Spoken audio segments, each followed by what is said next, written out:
우리 인류 역사 가운데 르네상스 시대의 최고의 예술가 그러면 미켈란젤로를 우리들이 꼽을 겁니다. 미켈란젤로 너무 유명한 분이죠. 그런데 이 미켈란젤로를 만들어낸 그 스승은 누구인지 별로 아는 사람이 없어요. 그분이 바로 베르토르도 디 조반니라고 하는 조각가예요. 조반니라고 하는 조각가인데 어느 날 한 어린 소년이 제자가 되겠다고 이 조반니에게 찾아온 거예요. 그 사람이 미켈란젤로예요. 어릴 적에 14살의 소년에게서 놀라운 천재적 재능을 발견하죠. 그러면서 그 조반니가 그의 제자가 되겠다고 찾아온 미켈란젤로에게 이렇게 물어요. 네가 조각가가 되겠다고 하는데 조각가가 되는데 위대한 조각가가 되는데 가장 중요한 조건이 뭐라고 생각하느냐? 그랬더니 한참 생각하더니 재능과 열심입니다. 재능과 열심입니다. 그랬더니 그때 그 조반니가 이렇게 얘기해요. 아니다.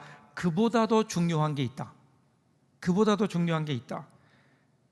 그러면서 그 조반니라고 하는 사람이 어린 미켈란젤로의 손을 끌고 어디론가 갑니다. 첫 번째 갔던 곳이 가장 화려하고 그리고 많은 사람들이 모이는 술집이었어요. 그 술집 앞에는 아름다운 여인상이 세워져 있었죠. 누가 봐도 눈을 뗄 수 없는 아름다운 여인의 상. 그리고 나서 그는 그 어린 제자를 성당으로 데리고 갑니다. 그곳에는 크거나 화려하지 않지만 아름다운 모습의 성모 마리아 상이 세워져 있었어요. 그때 이 조반니가 미켈란젤로에게 이렇게 묻습니다. 너는 어떤 조각가가 되고 싶으냐? 전자냐? 후자냐? 무엇을 만드는 조각가가 되고 싶으냐? 이렇게 물었을 때 그때 미켈란젤로가 생각 끝에 이렇게 얘기합니다. 저는 하나님을 위해 저의 재능과 열정을 사용하겠습니다. 그때 이 조반니는 세 차례나 다짐한 듯 물었어요. 너는 어떤 조각가가 되고 싶으냐? 그때마다 미켈란젤로는 세 번이나 서약하듯 똑같이 대답했어요. 저는 하나님을 위해 저의 재능과 열정을 사용하겠습니다. 우리 인생에서 이런 사람을 만날 수 있다면, 이런 스승을 만날 수 있다면 그럼 얼마나 좋을까요? 얼마나 큰 복일까요?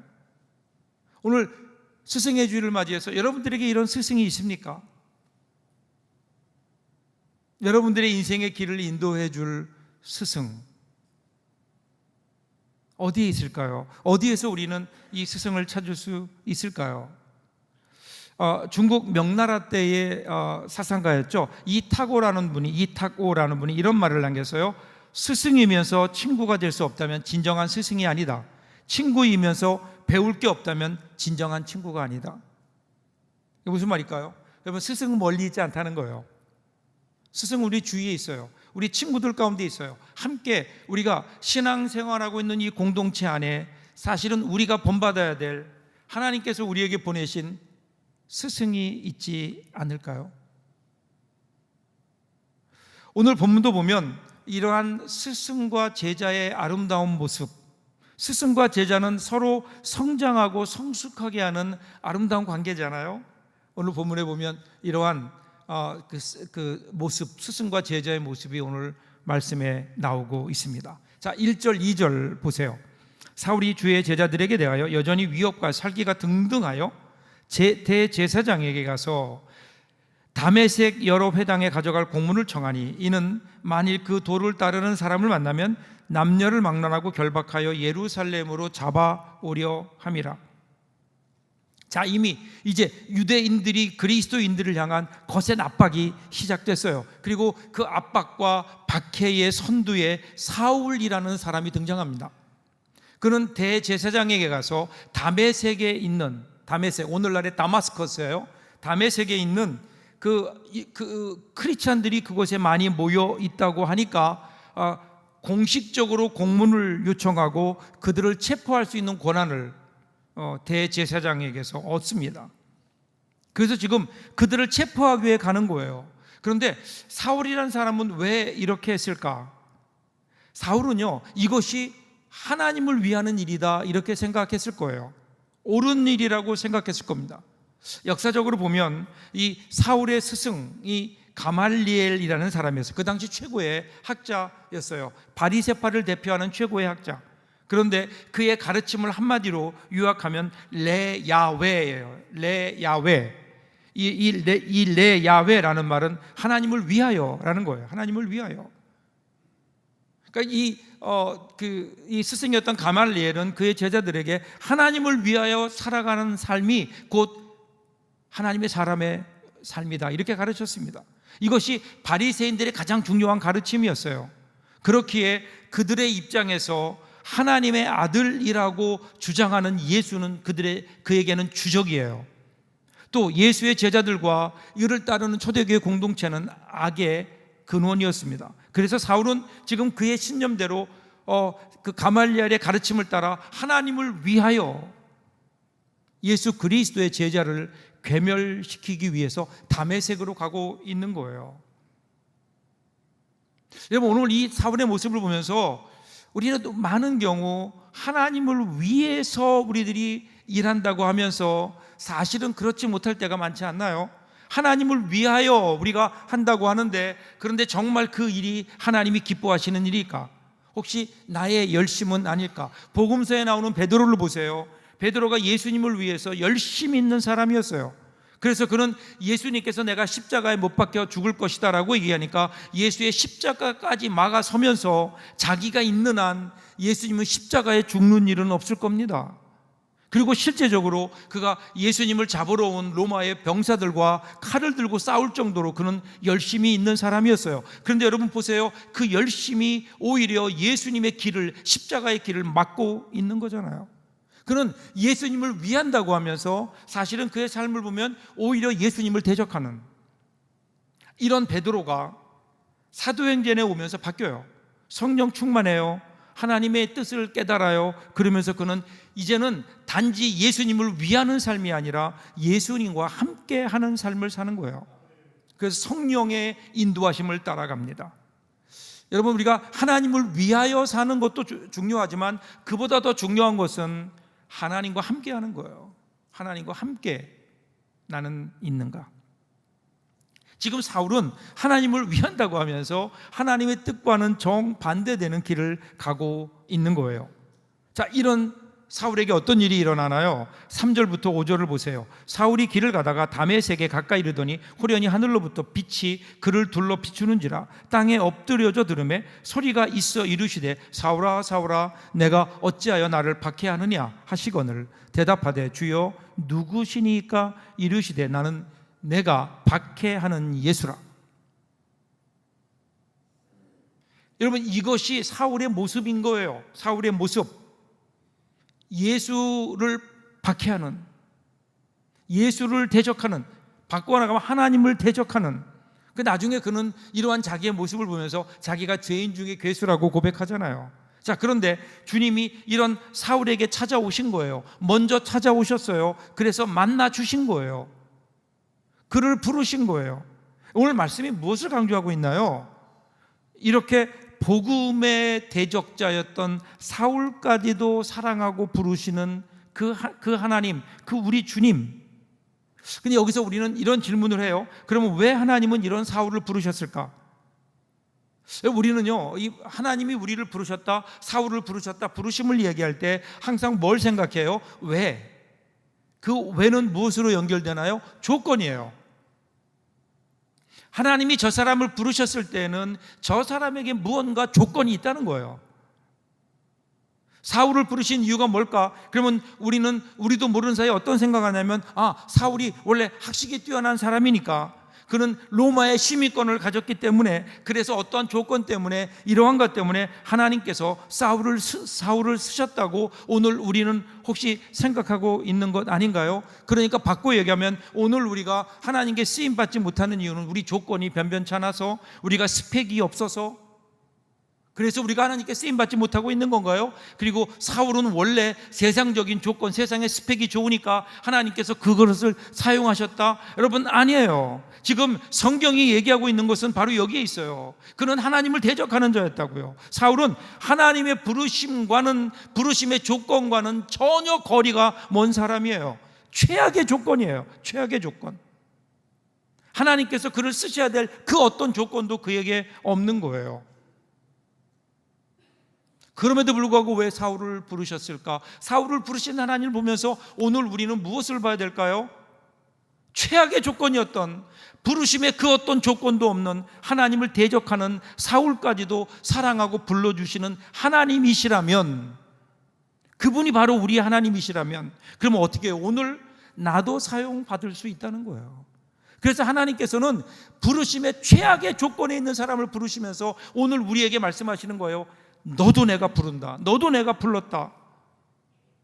사울을 부르신 하나님이 오늘 우리를 왜 부르시지 않겠어요? 문제는 오늘 우리가 그 부르심에 제대로 응답하고 있는가 하는 거예요. 그래서 이어지는 7절 한번 보세요. 같이 가던 사람들은 소리만 듣고 아무도 보지 못하여 말을 못하고 서 있더라. 희한한 일은 뭐냐면요, 사울과 같이 갔다고요, 그 사람들이. 그런데 그들은 예수님의 음성은 듣지 못했어요. 이 예수님의 말씀은 듣지 못하고 소리만 들었다. 그러니까 사울에게 들렸던 예수님 말씀이 동행하던 사람들에겐 들리지 않았다는 거예요. 그냥 그들은 소리만 들은 거예요. 사운드만 들은 거예요. 보이스를 듣지 못했어요. 예수님의 음성을 듣지 못했어요. 그냥 소리만 들은 거예요. 똑같은 장소에서 똑같은 목적을 가지고 왔던 사람들이 전혀 다르게 경험하는 거예요. 어떤 사람은, 사울은 그 사건 속에 예수님의 부르심을 들었는데 다른 사람들은 그 사건 속에서 그냥 소리만 들었어요.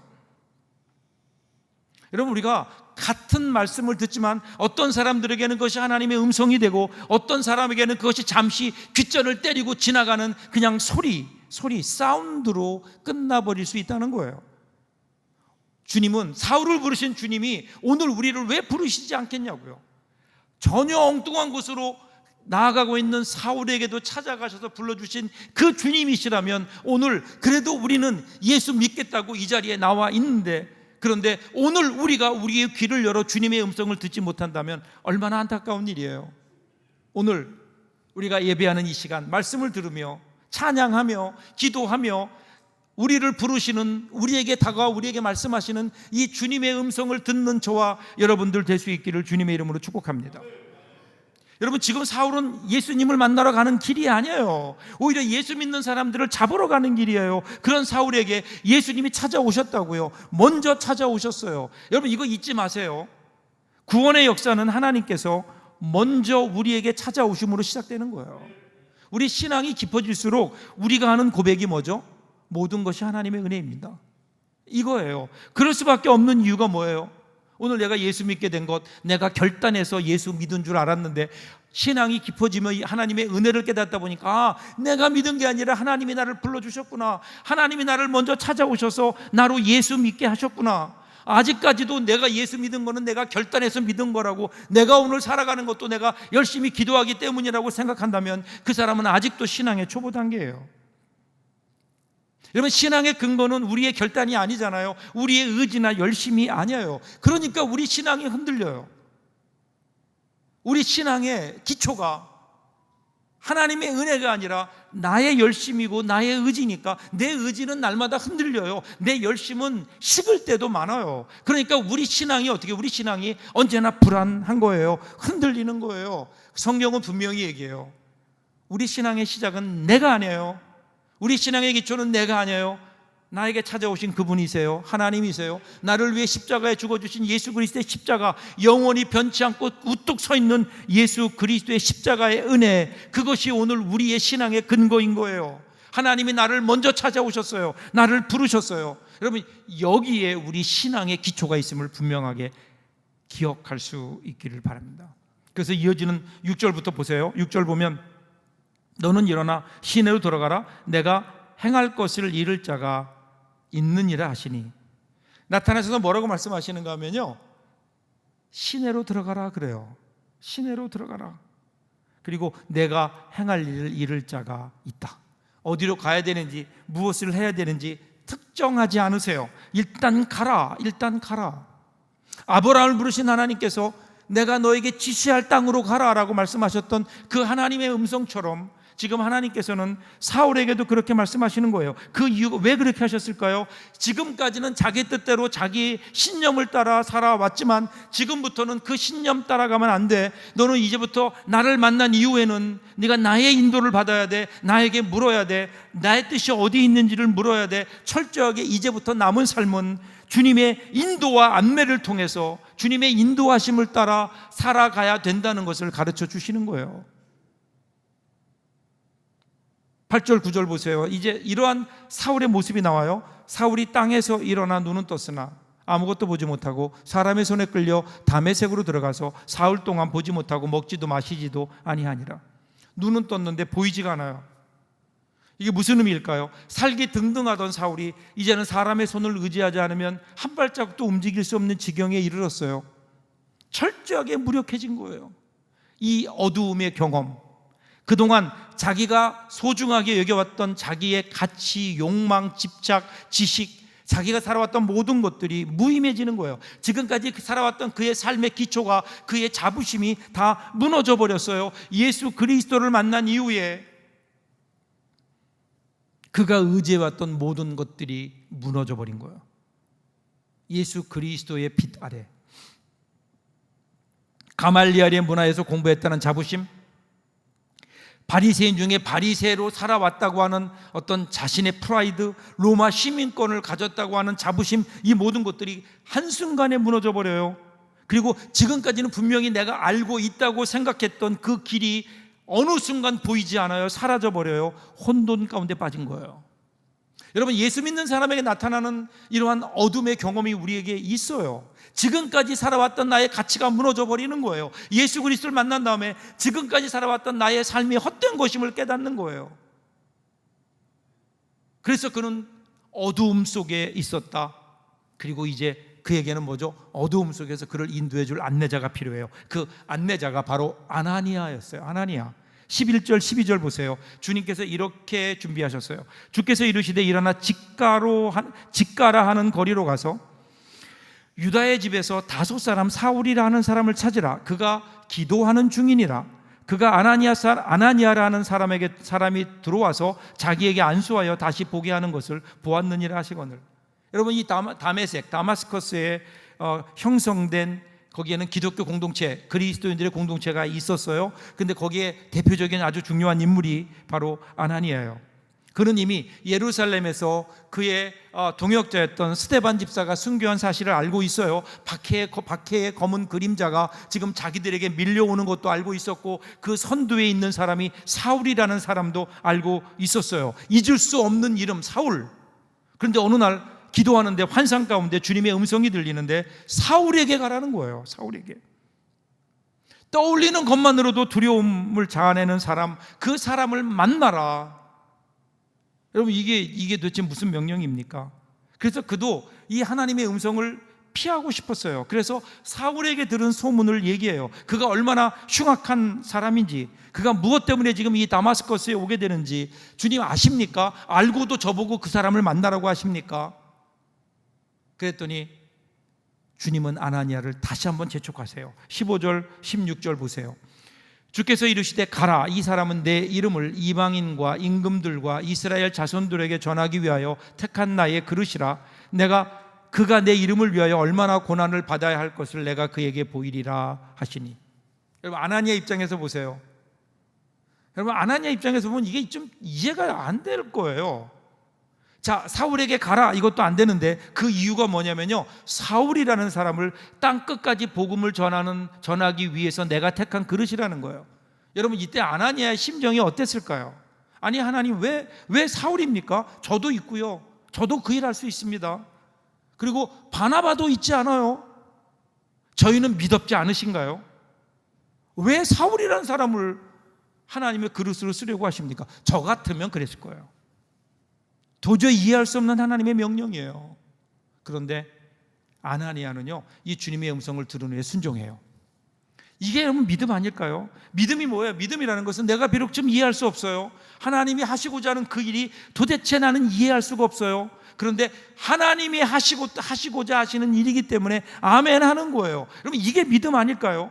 하나님의 생각은 우리의 생각과 다르고 하나님의 길은 우리의 길과 달라요. 하나님의 일을 내가 판단하고 내가 이해하려고 하는 것 자체가 불경인 거예요. 이것을 인정하는 것, 여러분 이것이 믿음이고 얼마나 우리가 이것을 인정하느냐에 따라 우리 믿음이 얼마나 큰가.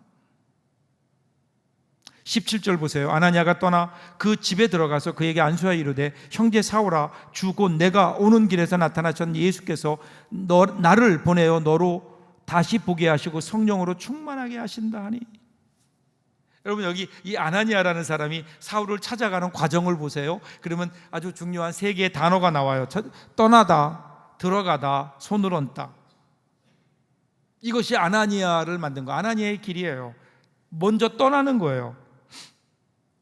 떠나는 거, 지금 있는 곳을 떠나는 거예요. 여러분 떠난다고 하는 것은 지금 내가 살고 있는 삶에 익숙함에서 떠나는 거예요. 오늘 이 시대를 보면 유튜브나 어떤 소셜미디어나 이런 것들 보면 소위 이 알고리즘이라는 걸 통해서 서로 취향과 정치적 입장이 비슷한 사람들을 연결시켜 주죠. 그래서 오늘 우리의 삶을 보면요, 우리는 비슷한 유형의 생각, 나와 같은 비슷한 생각하는 사람들끼리만 만나고 소통돼요. 그러다 보니까 저편에서 어떤 일이 일어나는지를 알지 못해요. 그래서 반대쪽에 있는 사람들은 어떻게 해요? 그 사람들은 적으로 여겨져요. 위험한 사람이라고 생각해요. 여기에서 소통이 단절이 되는 거예요. 그래서 이 시대가 분열로 지금 나뉘어지고 있잖아요. 아나니아가 지금 이것을 넘어가는 거예요. 자기가 있던 자리, 지금까지 사울은 분명히 위험한 사람이에요. 사울은 그들의 원수였어요. 이러한 그 생각을 하는 그 자리를 떠나는 거예요. 오늘 이것이 우리에게 필요하지 않을까요? 오늘 내가 있는 익숙함을 떠나는 일들, 오늘 내가 지금까지 살아왔던 나의 삶을 떠나는 것, 하나님께서 믿음의 시작은 떠나는 거잖아요. 아브라함에게 너의 고향과 본토와 친척 아비집을 떠나라 말씀하세요. 떠나라. 여러분 예수 믿는다고 하는 것은 지금까지 내가 살아왔던 나의 삶을 떠나는 거 아닐까요? 지금까지 내가 살아왔던 가치관을 떠나는 거 아니에요? 그리고 주님이 부르신 그 자리를 향해 나아가는 것, 여러분 이것이 예수 믿는 것 아닐까요? 여전히 내 삶 속에서 그동안 살아왔던 그 삶을 그대로 유지하는 게 아니에요. 그것을 떠나는 것, 이것이 우리 믿음의 시작이에요. 그리고 사울에게 그는 들어갑니다. 들어가서 그는 사울을 뭐라고 불러요? 형제라고 불러요. 이 형제를 뜻하는 헬라어 아델포스라는 것은요, 사실은 이 델피스라고 하는 여인의 자궁을 의미하는 말이에요. 그러니까 뭘까요? 한 태에서 난 형제라는 거예요. 골육이라는 거예요. 예수 그리스도에서 같은 배에서 태어난 한 형제다. 여러분 사울은 얼마 전까지만 해도 마주쳐서는 안 되는 사람이었어요. 그런데 그를 이제 형제로 인정하는 거예요. 여러분 이 말을 들었을 때 사울은 어땠을까요? 자신은 지금 그들을 죽이려고 왔는데 그들은 자신을 형제라고 불러요. 그 앞에 그는 무너지는 겁니다. 그 사랑 앞에 한 사람이 주 안에서 변화되는 것은 교리 때문이 아니에요. 사랑이에요. 사랑을 받을 때 그 사람이 변화되는 거예요. 받아줄 때, 용서할 때, 그를 맞아줄 때. 아나니아는 떠났어요. 그리고 그에게 들어가서 그를 형제로 인정했어요. 그리고 하나님의 뜻을 전합니다. 지금까지 사울은 알지 못하는 맹목적 열정에 사로잡힌 데 살아왔는데, 그래서 결국 그의 결론은 뭐예요? 눈먼 자가 된 거예요. 어둠 속에 있는 거예요. 그런데 지금 아나니아가 가서 왜 하나님이 너를 부르셨는지, 왜 예수가 너를 불렀는지에 대해서 얘기해요. 예수님께서 이 땅에 땅끝까지 복음을 전하기 위한 그릇으로 너를 택했다. 그때 사울이 그 앞에서 새로운 눈을 뜨게 되죠. 18절 19절 보세요. 즉시 사울의 눈에서 비늘 같은 것이 벗어져 다시 보게 된지라. 일어나 세례를 받고 음식을 먹음에 강건하여지니라. 마침내 사울의 눈에서 비늘 같은 것이 떨어져 나갔어요. 시력을 회복했어요. 시력의 회복은 그저 외부 세계를 바라보는 능력의 회복만을 말하는 게 아니에요. 이제는 보이지 않던 것들이 보이기 시작한 거예요. 그 전에 보이지 않았던 예수가 보이기 시작해요. 이전에 그가 보지 못했던 어떤 그리스도인의 기쁨이 무엇인지를 깨닫게 돼요. 그래서 그는 일어나 세례를 받았고 음식을 먹고 힘을 얻는 거예요. 여기에서 사울이 나온다고요. 여러분, 어떻게 나오게 되었다고요? 아나니아라고 하는 사람을 통해서. 아나니아라고 하는 이름의 뜻은 주님은 은혜로우시다 라는 뜻이에요. 여러분, 아나니아라는 사람은요, 교회 역사에서 성경에서 그다지 유명한 사람이 아니에요. 오히려 아나니아라는 이름으로 하나님께 거짓말했다가 죽은 사람이 더 유명해요. 여러분 생각해 보세요. 바울, 나중에 사울이 이제 이름을 바꿔서 바울이 되잖아요. 바울이 되는데 사도 바울보다 유명하지 않았다고요. 3,000명을 회개시켰던 베드로처럼 그렇게 엄청난 일을 한 게 아니에요. 그런데 이 아나니아라고 하는 사람이 그의 아름다운 헌신을 통해서 한 사람이 어두운 밤에서 빛을 향해 나아갔고 그 사람이 전 세계를 움직이는 따끔까지 이르러 복음을 전하게 하는 사도가 되었다. 위대한 사도 바울이 바로 여기에서 나왔다는 거예요. 아나니아를 통해서 사울이 나온 거예요. 여러분, 사람이 하나님께 돌아오는 역사가 일어나기 위해서 분명히 주님과의 만남이 필요해요. 근데 이것만이 아니에요. 아나니아를 만나야 돼요. 성숙한 사람 아나니아를 만나야 돼요. 사랑하는 여러분, 우리는 삶의 과정에서 많은 아나니아들을 만나왔어요. 하나님이 우리에게 많은 아나니아를 보내주셨어요. 전혀 예기치 못했던 순간에 우리의 삶에 다가와 빛을 던져주던 사람이에요. 힘들고 어려웠는데 나를 위해 기도해주고 나에게 말씀을 전해주고 나를 위로해 주었던 많은 사람, 그 사람으로 말미암아 오늘 우리가 여기에 있지 않나요? 절망 가운데 빠졌는데 모두가 등을 돌린 순간에도 나의 곁을 지켜주었던 사람, 그들이 있기 때문에 우리는 다시 일어설 수 있었잖아요. 그래서 인생은 사랑의 빚을 지고 사는 거죠. 그런데 여러분 그거 아세요? 이 빚을 아는 사람은, 자신이 빚진 자임을 아는 사람은 그 빚을 갚으며 살아갑니다. 어떻게 갚나요? 그것을 갚는 길은 다른 사람에게 내가 졌던 그 빚을 그대로 주는 거예요. 사랑을 베푸는 거예요. 하나님은 우리를 사울만이 아니라 아나니아로도 부르셨다고요. 아나니아처럼 우리도 주님이 가라고 명령하실 때 그때 이해되지 않지만 그곳에 가서 그 사람을 형제로 받아들이며 그를 영접할 수 있는 삶을 살아가도록 하나님은 오늘 우리를 아나니아로 부르지 않으셨을까요? 아나니아. 우리가요, 그 작은 그늘을 그림자 그렇게 불러요. 그래서 강아지 그림자, 전봇대 그림자. 그런데 여러분, 사람이 들어가서 해를 피할 수 있는 크기가 되면, 커지면, 그때는 우리는 그림자라고 안 하고요, 그늘이라고 해요. 햇빛이 비치면 그림자, 그늘이 생깁니다. 오늘 우리는 어떤 인생을 살고 있을까요? 하나님의 은혜의 빛을 받아도 그저 자기의 그림자만 만들며 사는 사람이 있는가 하면 그것이 아니라 은혜의 그늘을 만들어서 많은 사람들이 들어와 쉬게 하는 인생을 사는 사람이 있어요. 오늘 우리는 어떤 삶을 살고 있을까요? 하나님은 우리를 그저 이 세상을 살아가면서 하나님께서 우리에게 은혜의 빛을 주실 때에 그것을 단지 그냥 그림자만 만들어서 세상을 어지럽게 하고 혼란스럽게 하는, 그렇게 살라고 하나님이 우리에게 은혜를 주셨을까요? 아니에요. 우리가 이 은혜의 그늘을 만들 수 있다면, 우리가 기도의 그늘을 만들어줄 수 있다면, 성김의 그늘을 우리가 만들어줄 수 있다면, 우리 인생이 그 은혜의 빛에 비추어서 그 그늘을 만들 수 있다면, 오늘 여러분 많은 사람들이, 많은 사울들이 우리 그늘 안에 들어와서 쉼을 얻을 수 있지 않을까요? 우리 교회가, 여러분 저는 그런 교회가 되어야 된다고 생각해요. 그림자만 만드는 교회가 아니라 그늘을 만드는 교회. 우리끼리 좋은 교회만이 아니라 일어나 세상을 향해 나아가서 사랑과 그리고 그들을 향한 섬김의 그늘을 만들어 주어서 힘들고 지친 사람들이 쉴 수 있는 그러한 그늘이 되어주는 것. 사랑하는 여러분, 오늘 하나님은 저와 여러분을 그렇게 부르시고 계시지 않을까요? 아나니아처럼 이 세상의 그늘을 만들며 살라고요.